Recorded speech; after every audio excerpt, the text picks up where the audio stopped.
नमस्कार विद्यार्थिनींनो, आजचं हे आपलं 6वं लेक्चर आहे शुगरकेन कल्टिवेशनमधील.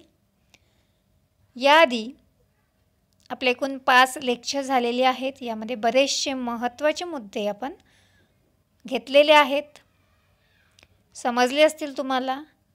मागचं जे लेक्चर होतं 5वं लेक्चर, तर त्यामध्ये आपण कोणकोणते मुद्दे अभ्यासलेले आहेत ते परत एकदा रिवाइज करूया. यामध्ये बघा, आपण पहिल्यांदा पाहिलेलं होतं सिलेक्शन ऑफ सेट. हा सुद्धा मुद्दा अत्यंत महत्त्वाचा आहे. परीक्षेच्या दृष्टिकोनातून याचा आपल्याला अभ्यास करायचा आहे. Set may be selected from well manured nursery. चांगल्या ज्या ठिकाणी आपण नर्सरीला व्यवस्थित खताचं व्यवस्थापन केलेलं आहे त्या ठिकाणाहून आपल्याला सेट सिलेक्शन करायचं आहे. आपण सेट सिलेक्ट करताना त्यामध्ये जे बेणे आहेत त्याच्यावरती 3 हेल्दी आयबर्ड्स डोळे असणं गरजेचं आहे. सेट सिलेक्ट करताना वरचा पोर्शन आपल्याला घ्यायचा आहे, कारण त्यामध्ये ग्लुकोज अमाऊंट हे जास्त असते. त्याचबरोबर आडसाली क्रॉप जे आहे त्याची लागवड केलेली आहे त्यामधून आपल्याला सेट सिलेक्शन करायचं आहे. त्याचबरोबर जे काही सेट्स आहेत किंवा बेणे आहेत ते थोडेसे जाडसर, की त्याचं जर्मिनेशन लवकर होईल आणि त्यापासून आपल्याला जास्त उत्पादन मिळेल. त्यानंतर सेट ट्रीटमेंटमध्ये 4 ट्रीटमेंट बघितलेल्या होत्या. एक होती फिश ऑइल रोझिन. त्याची ट्रीटमेंट आपण मिलीबग कंट्रोल करण्यासाठी देतो. त्यानंतर मर्क्युरियल फंगीसाईड असेल तर आपण स्मट डिसीज कंट्रोल करण्यासाठी. हॉट वॉटर असेल तर व्हायरल डिसीज कंट्रोल करण्यासाठी. आणि लाईम वॉटर असेल तर ही फक्त आणि फक्त ड्राय बर्ड्स जे असतील त्याचं जर्मिनेशन इम्प्रूव्ह करण्यासाठी आपण ही ट्रीटमेंट देत असतो. त्यानंतर मॅन्युअर्स आणि फर्टिलायझर पाहिलेलं होतं आपण. हेवी फीडर क्रॉप आहे हे आणि लॉंग ड्युरेशन क्रॉप आहे. त्यामध्ये त्याच्या सीझननुसार त्याचं मॅन्युअर्स आणि फर्टिलायझर याचा डोस आपण पाहिलेला होता. यामध्ये सगळ्यात जास्त हा FIMचा डोस आडसालीला होता, कारण ते 18 महिन्याचं पीक आहे. आणि NPKचा डोस हा सुद्धा जास्त आहे, 450, 170, 170. त्यापेक्षा कमी म्हणजे प्री सीझनल हा 35 टन्स पर हेक्टर FIM. आणि NPKचा जो डोस आहे तो 350, 170, 170. आणि सुरू म्हणजेच एकसाली आहे तो 25 टन्स FIM पर हेक्टर. आणि NPKचा जो डोस आहे तो आहे 250, 125, 125. त्यानंतर इंटर कल्टिवेशन ऑपरेशन आपण पाहिलेले होते. यामध्ये गॅप फिलिंग, वीड कंट्रोल, होईंग, तगरणी किंवा बांधणी, अर्थिंग अप, डी ट्रॅशिंग, मल्चिंग आणि प्रॉपिंग. तर यामधले जे चौथा मुद्दा आहे तगरणी किंवा त्याला बाळ बांधणी म्हणतो, म्हणजेच काय तर partial healing of the soil. हा महत्त्वाचा पॉईंट्स आहे, IMP करून ठेवायचं आहे. अर्थिंग अप आपण ऊस लागवड करताना सुरुवातीला आपण सरीमध्ये लावतो आणि नंतर काही दिवसाचं पीक झालं 5.5 महिन्याचं की त्यानंतर ते सरी आहे ते वरंब्यामध्ये कन्वर्ट करतो. त्यामध्ये अर्थिंग अप ऑपरेशन आपल्याला करावं लागते. डिट्रॅशिंग म्हणजे जे जुने पानं आहेत ते आपण रिमूव्ह करतो, काढतो, त्यालाच डिट्रॅशिंग म्हटलेलं आहे. आणि जो 8वा मुद्दा आहे प्रॉपिंग म्हणजेच टाईंग ऑफ द शुगर केन. तर ते वाकू नये, जास्त जर त्याचा लोड झाला, भार झाला असेल तर त्याच्यासाठी आपल्याला शुगर केनमध्ये प्रॉपिंग किंवा टाईंग ऑपरेशन करणं गरजेचं आहे. तर आजच्या लेक्चरमध्ये आपण irrigation requirement in case of the sugar cane पाहणार आहोत. यामध्ये पहा, irrigation requirement depends upon the type of soil, season and duration of crop. म्हणजेच पाणी आपल्याला एखाद्या पिकाला द्यायचं असेल तर ते कशावर अवलंबून आहे, तर जमिनीचा प्रकार कोणता आहे, सीझन कुठला आहे, पावसाळा आहे, हिवाळा आहे की उन्हाळा आहे, आणि त्या पिकाचा कालावधी किती आहे. पीक पेरणी केल्यापासून तर काढणी करेपर्यंत किती कालावधी आहे, 4 महिन्याचं, 6 महिन्याचं, 8 महिन्याचं की 1 वर्षाचं. त्यानुसार आपल्याला इरिगेशन किंवा पाणी देणं गरजेचं आहे. तर शुगरकेनच्या बाबतीमध्ये बघा, दुसरा मुद्दा, in case of light to medium soil it is given at 7 days in summer and 15 days in winter. म्हणजेच जमीन समजा हलकी ते मध्यम असेल, लाईट टू मीडियम सॉईल, तर उन्हाळ्यामध्ये आपल्याला 7 दिवसाच्या अंतराने पाणी द्यायचं आहे आणि हिवाळ्यामध्ये असेल तर आपल्याला तेच पाण्याचा जो पिरियड आहे, पाळ्या आहेत त्या 15 दिवसाच्या अंतराने द्यायचं आहे. आता ही लाईट टू मीडियम सॉईल आहे, म्हणजे हलकी ते मध्यम जमीन. आता तिसरा मुद्दा पहा, in case of the heavy soil म्हणजेच भारी जमीन असेल तर the irrigation should be given at an interval of 10 days in summer and 20 days in winter season. म्हणजेच जमिनीमध्ये फरक पडला तर पाण्याच्या पाळ्या देण्यामध्ये सुद्धा आपल्याला थोडाफार फरक इथं दिसून येतो. यामध्ये बघा, परत एकदा पाहूयात आपण. हलकी ते मध्यम जमीन असेल तर या जमिनीची जी वॉटर होल्डिंग कॅपॅसिटी आहे, पाणी धरून ठेवण्याची जी क्षमता आहे ती कमी असते. त्यामुळे आपल्याला जर उन्हाळा असेल तर 7 दिवसाच्या अंतराने आणि हिवाळा असेल तर 15 दिवसाच्या अंतराने पाणी देणं गरजेचं आहे. पण समजा जर जमीन भारी असेल, हेवी सॉईल असेल, तर आपल्याला हेवी सॉईल म्हणजे माहिती आहे की या जमिनीची जलधारण क्षमता ही जास्त असते. त्यामुळे उन्हाळ्यामध्ये आपल्याला त्याच पाण्याच्या पाळ्या 10 दिवसाच्या अंतराने आपण देऊ शकतो आणि हिवाळ्यामध्ये आपल्याला 20 दिवसाच्या अंतराने पाणी दिलं तरी ते पुरेसं असते. तर हा जमिनीमधला फरक आहे तो आपल्याला इथे लक्षात ठेवायचा आहे आणि त्यानुसार आपल्याला शुगर केन या पिकाला इरिगेशन देणं गरजेचं आहे. इरिगेशन, पुढचा मुद्दा पहा. Irrigation should be given at critical growth stages, that is tillering, grand growth stage and early maturity stage. तर यामध्ये पहा, शुगर केन या पिकाची वाढ होत असताना काही त्याच्यामध्ये क्रिटिकल स्टेजेस आहेत की त्या स्टेजला आपल्याला पाणी देणं हे अत्यंत गरजेचं असते. त्यामध्ये जर पाण्याची कमतरता त्या पिकाला भासली किंवा आपण त्यावेळेस पाणी दिलं नाही तर त्याच्या उत्पादनावरती हा जास्त परिणाम आपल्याला दिसून येतो. त्यामध्ये जर शुगर केनच्या बाबतीत असेल तर आपल्याला 3 स्टेजेस दिलेले आहे. टिलरिंग म्हणजे फुटण्याची प्रक्रिया, ज्यावेळेस फुटवे येतात तर त्या स्टेजला आपल्याला पाणी द्यायचं आहे. नंतर ग्रँड ग्रोथ स्टेज म्हणजेच आपल्याला नोट्स त्यामध्ये तयार होतात, नोट्स, इंटर नोट्स, थोडीशी वाढ चांगली झालेली असते तर त्यावेळेस आपल्याला पाणी द्यावं लागेल. आणि अर्ली मॅच्युरिटी स्टेज म्हणजे आता ऊस परिपक्व होण्यास सुरुवात होत आहे तर त्या स्टेजेसला आपल्याला त्याला पाणी द्यावं लागेल. तर ह्या महत्त्वाच्या क्रिटिकल स्टेजेस शुगरकेनच्या बाबतीत आपल्याला सांगता येतील.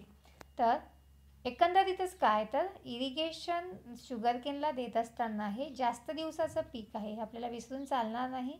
आणि जर त्यामध्ये जमिनीचा प्रकार असेल तर जमिनीच्या प्रकारानुसार पाणी देण्याच्या ज्या पाळ्या आहेत त्या कमी जास्त आपल्याला लक्षात येतात. फक्त या ठिकाणी इतकंच आपल्याला लक्षात ठेवायचं आहे की जर भारी जमीन असेल तर पाण्याच्या पाळ्याचे दिवस आहे जे वाढणार आहे आणि जर हलकी ते मध्यम जमीन असेल तर पाणी आपल्याला कमी दिवसाच्या अंतराने द्यावे लागेल. त्यानंतर पुढचा मुद्दा आपण पाहणार आहोत, हार्वेस्टिंग अँड यील्ड. हार्वेस्टिंग म्हणजेच काय, तर पिकाची काढणी. Sugarcane is said to be mature when the sucrose concentration goes above 16% and the purity of juice is more than 85%. आता ज्यावेळेस आपल्याला शुगरकेनची काढणी करायची आहे त्यावेळेस कुठल्या गोष्टी लक्षात ठेवायच्या आहेत, तर त्याच्यामधली जी साखर आहे, सुक्रोज आहे, तर त्याचं कॉन्सन्ट्रेशन हे 16% जास्त असणं गरजेचं आहे आणि त्याचा जे ज्यूस आहे त्याची प्युरिटी ही 85% जास्त असणं गरजेचं आहे. ह्या 2 गोष्टी इथे आपल्याला लक्षात ठेवायच्या आहेत. त्यानंतर आपण पाहणार आहोत साईन ऑफ मॅच्युरिटी. शुगरकेन आपल्याला हार्वेस्टिंग करत असताना त्याची काढणी करण्याच्या आधी ते कसं ओळखायचं, कोणकोणते त्याचे लक्षणं आहेत की शुगरकेन हे परिपक्व झालेलं आहे, त्याचं लाईफ सायकल पूर्ण झालेलं आहे. तर काही पॉईंट्स या ठिकाणी दिलेले आहेत बघा. पहिला मुद्दा आहे general yellowish colour of the whole crop. तर यामध्ये शुगरकेन सोडून जर बाकीच्या पिकांचा आपण विचार केला तरीसुद्धा आपल्याला माहिती आहे की त्याच्यामध्ये फॉर एक्झाम्पल ज्वारी असेल, बाजरी असेल, सोयाबीन असेल, भुईमूग असेल, बरोबर. तर हे पिकं आपण बघितलेली आहे, त्याच्यामुळे त्याची हार्वेस्टिंग असेल तर साधारणतः कॉमन सिम्पटम्स आपल्याला सांगता येईल की general yellowish colour of the whole plant, म्हणजे आपल्याला ते शेत पूर्ण पिवळं पडलेलं दिसते. प्रत्येक प्लॅन्ट त्याचे पानंही पिवळी पडतात. तेच शुगरकेनच्या बाबतीमध्ये पण आपल्याला सांगता येईल की general yellowish colour of the whole crop. Second जे साईन आहे ते आहे metallic sound of cane after being tapped by hand. हाताच्या सहाय्याने आपण असं टिचकी मारली त्याच्यावरती तर आपल्याला एक वेगळ्या प्रकारचा मेटॅलिक साऊंड ऐकायला येतो आणि आपण जर हे आपण साईन त्या शुगरकेन मॅच्युरिटीचं सांगू शकतो. आता आपल्याला इतका अंदाज येत नाही, पण जे शेतकरी आहे नेहमी ऊसाचं उत्पादन घेतात तर त्यांना किंवा तुमच्या घरात जरी ऊस उत्पादन घेत असतील तर तुम्ही एकदा हा प्रयोग नक्की करून बघा, म्हणजे तुम्हाला त्याचं जे साईन ऑफ मॅच्युरिटी आहे ते जास्त लक्षात राहील. तर metallic sound of the cane after being tapped by hand.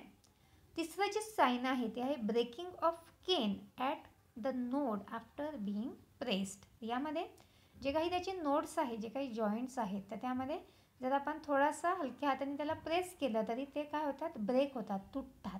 तर हे सुद्धा त्याचं मॅच्युरिटीचं साईन आपल्याला सांगता येईल. त्यानंतर cessation of plant growth and emergence of the flower. तर यामध्ये बघा जी झाडाची वाढ आहे ही पूर्णपणे थांबलेली असते आणि त्याचबरोबर काही व्हरायटीजमध्ये फ्लॉवरिंगसुद्धा आपल्याला दिसून येते. तर हे सुद्धा मॅच्युरिटीचं एक साईन आहे असं आपल्याला म्हणता येईल. नंतर स्वेलिंग ऑफ द आयबर्ड्स, याचे जे डोळे आहेत ते आपल्याला थोडेसे फुगीर झालेले दिसतात, स्वेल झालेले दिसतात, तर हे सुद्धा मॅच्युरिटीचं एक साईन आहे. नंतर brix saccharometer reading is 21 to 24 degree Celsius. आता हे जे ब्रिक्स सॅक्रोमीटर आहे यामध्ये आपण त्याचं शुगर कॉन्सन्ट्रेशन किती आहे हे आपण मेजर करतो आणि त्याचं जे रीडिंग आहे ते 21 ते 24 अंडरलाईन या ठिकाणी केलेलं आहे बघा.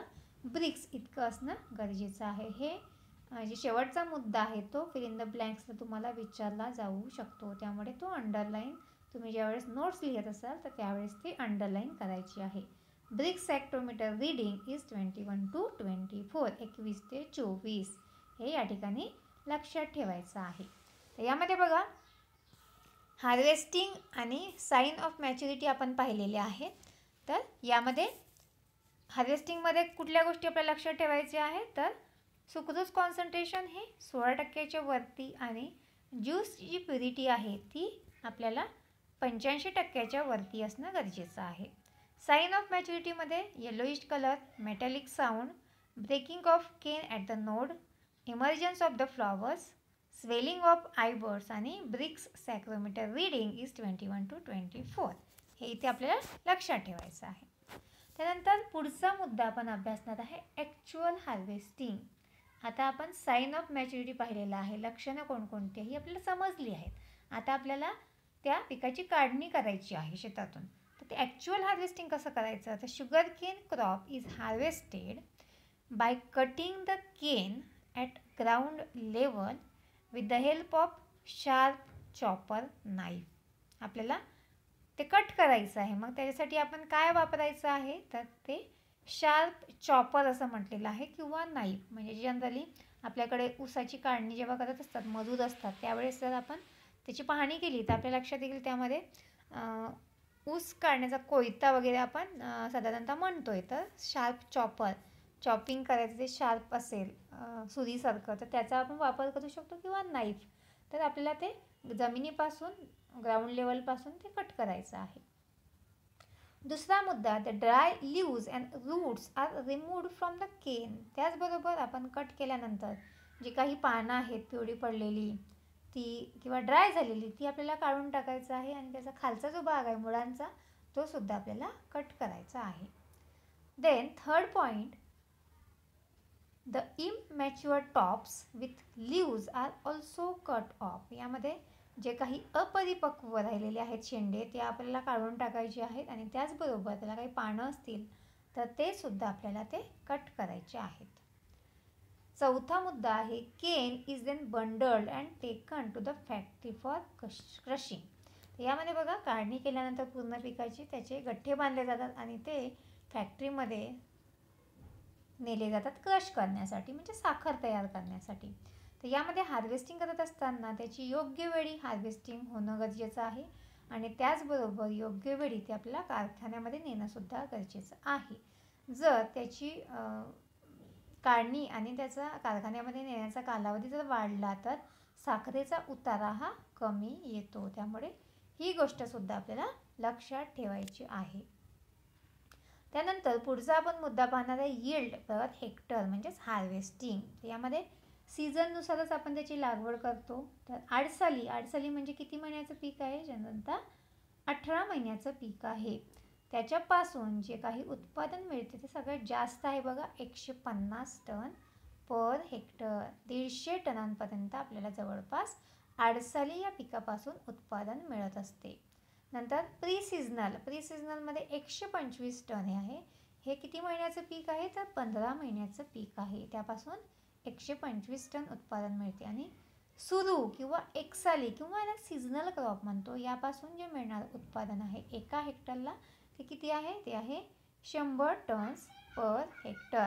तर यामध्ये बघा यील्डमध्ये जे 3 सीझन दिलेले आहे, तर त्या 3 सीझननुसार त्याचं जे यील्ड आहे यामध्ये आपल्याला लक्षात ठेवायचं आहे. MCQला मल्टिपल चॉईस क्वेश्चनला आपल्याला प्रश्न विचारला जाऊ शकतो. यामुळे आडसालीचं जे यील्ड आहे ते सगळ्यात जास्त आहे असं जरी आपण लक्षात ठेवलं तर आपल्याला लिहायला सोपं जाईल.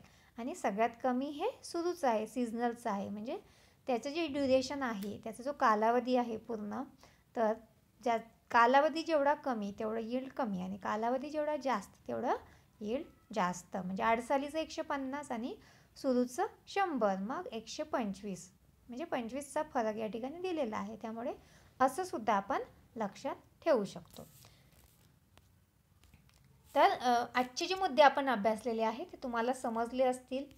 बघा आपण परत एकदा कुठले मुद्दे अभ्यासले ते बघूया. इरिगेशन आपण पाहिलेलं आहे. शुगर केन किंवा ऊस पिकाला कुठल्या प्रकारच्या सीझनमध्ये कशा प्रकारची जमीन असेल तर पाण्याच्या पाळ्या कशा द्याव्या लागतात आणि त्याच्या क्रिटिकल ग्रोथ स्टेजेस कुठले आहेत हे आपण पाहिलेले आहेत. हार्वेस्टिंग करत असताना कुठले मुद्दे लक्षात ठेवायचे आहेत. त्याचबरोबर साईन ऑफ मॅच्युरिटी म्हणजे मॅच्युरिटी परिपक्व होण्याची लक्षणे कुठली आहेत ते आपण पाहिलेली आहे. ॲक्च्युअल हार्वेस्टिंग आपण जी योग्य काढणी करतो, ॲक्च्युअल काढणी आपल्याला कशी करावी लागेल तर हा सुद्धा मुद्दा आपण अभ्यासलेला आहे. आणि शेवटचा मुद्दा म्हणजे यील्ड. प्रत्येक सीझननुसार त्याच्या लागवडीनुसार त्याचं उत्पादन किती मिळतं आहे तर हे सुद्धा आपण अभ्यासलेलं आहे. आजचे सगळे पॉईंट्स तुम्हाला समजले असतील अशी मी अपेक्षा करते आणि आज आपण इथेच थांबूया. थँक्यू.